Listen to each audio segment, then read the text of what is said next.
Uhuru Kenyatta was sworn in as Kenya's president after elections late last year, but that didn't stop the opposition leader Raila Odinga from holding his own unauthorized inauguration, declaring himself the rightful leader. And if you're going to hold a ceremony, you need someone to officiate. That role fell to this man, Miguna, the lawyer for the opposition coalition NASA. He swore Odinga in front of thousands of supporters, but it came at a high personal cost. Miguna was arrested, charged with treason, and then deported to Canada. Since then, a Kenyan court has reversed the ruling, and Miguna says he will now return to lead the mother of all liberation wars. Well, we're joined now by the man himself, Miguna, coming to us from Toronto. Sir, pleasure talking to you again. The mother of all liberation wars. Thank you. Tell me that's just sort of grandiose lawyer talk, and you don't actually mean a liberation war with violence on the streets. No, not violence, unless, of course, the illegitimate regime in Nairobi try to visit it on the people. I'm not a person who speak emptily, and I think even the regime in Nairobi knows that. That is why, out of a multitude of probably 1 million people that were at Uhuru Park on the 30th of January, the only person they abducted at night and detained incommunicado for 1 week before forcefully removing from the country is me. They know that I mean action and that I don't just talk. There is nothing I have threatened or promised or undertaken to do that I have not done.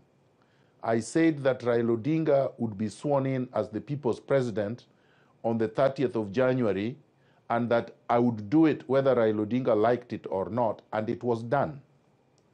I then promised them that we would start a cavalcade of bonfires, banning Uhuru Kenyatta's portraits because he's illegitimate all over the country. And in panic, they decided instead to abduct me and detain me without trial. When are you going back? I will be going back next month.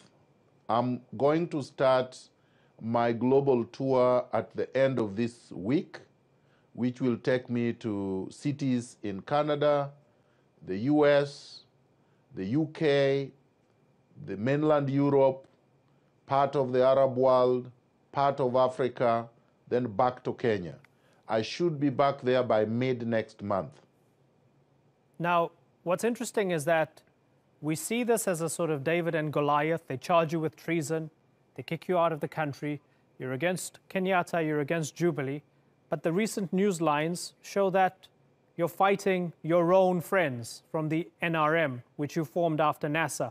You had a go at the strategist, David Ndii, and the chief executive, Norman Magaya, accusing them of overstepping their mandate and trying to usurp the leadership of the organization. Even Raila Odinga saying, hey, ignore Miguna, I have full trust in these guys. So how can we expect you to take on Kenyatta and take on Jubilee and take on this system in the mother of all liberation wars when you don't have your own house in order? Well, first of all, David Ndii and Norman Magaya are not members of the NRM. They are members of NASA. NASA is a political outfit that fights for political power at the ballot. They did not get political power at the ballot on August 8th because Uhuru Kenyatta stole that election. Now the war is being launched by the movement, NRM Kenya, which I lead. Now, NRM Kenya is an organic revolutionary movement, not a political party. We are not seeking power through the ballot. We are seeking power from the people directly through the exercise of their sovereignty on the streets. That will happen. I am not fighting David Ndii. I'm not fighting Magaya. I simply spoke the truth. Norman Magaya took 30 million shillings from Jubilee to drop the petition against the Nairobi governor who was not elected. That's a fact. Raila Odinga told me that. David Ndii opposed Raila Odinga swearing in my own house.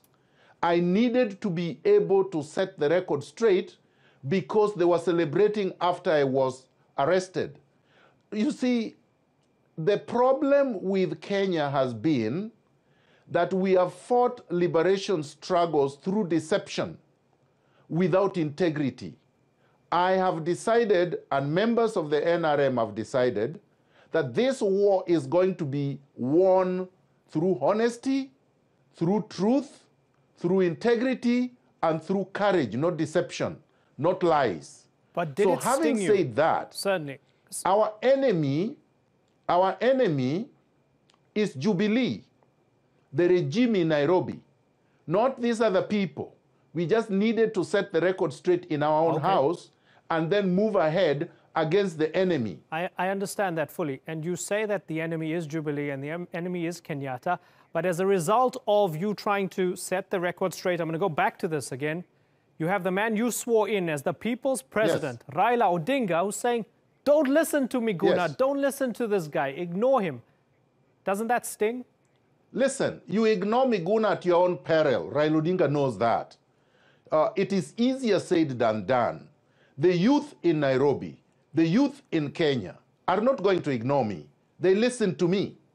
And they are not going to listen to anybody saying, ignore the person, the only person that validated Raila Odinga's victory, the only person that protected Raila Odinga from being relegated to the dustbin of history. Had Raila Odinga not been sworn in on January 30th, today we would have been singing dirges at Raila Odinga's funeral. Because of my courage, because of what I did, Raila Odinga has a lifeline politically. So there is no way that anybody is going to ignore me. I will not allow it, and NRM will not allow it. I'm interested to hear what you had to say, that you don't seek power through the ballot box and through people exercising their sovereignty on the streets. So let's think this through for a second. So you believe that your group should come to power as a result of, say, 1 million people on the streets. What happens if Kenyatta can get 1 million people to support him on the streets? So then you're just going to what? You're going to decide who takes over the country based on crowd sizes? Is that democratic? No, I think we have to be historical here. In the 90s, in the Philippines, the people power chased away the dictatorship of Marcos. It could have been earlier, but the people chased away Marcos' dictatorship on the street. In Burkina Faso, a few years ago, Compaore, a dictator, was chased away by the people on the streets. It is not new. Revolutions are made on the street, not on the boardrooms, not at the ballot box. It is clear now that we cannot restore our democracy. We will not be able to restore the rule of law and the principles of constitutionalism in Kenya if we do not remove these two despots from power. And we are not going to do so through the ballot because they have captured the IEBC, the Independent Electoral and Boundaries Commission, that is supposed to superintend over elections. So we are not going to have credible, verifiable, transparent elections for as long as Jubilee has a stranglehold over the IEBC. So then what is our next course of action? We don't want a bloodbath, but the people have the power to decide who their leaders are going to be. Uhuru Kenyatta does not control 30% of Kenyans. We know that. We saw during Jamhuri Day, less than 1,000 people turned up to watch him give a speech to a complete empty stadium. So we know he does not have people. So we are going to command our people to come onto the streets and to demonstrate that power belongs to the people. Uhuru Kenyatta may decide to concede and call for fresh elections, or he can decide to take a flight to Congo. Okay. The choice is his. Miguna, we're looking forward to following Kenya's story and your story as well. I hope you'll talk to us again in the not too distant future and keep us updated on your movements. For now, thank you very much for joining us.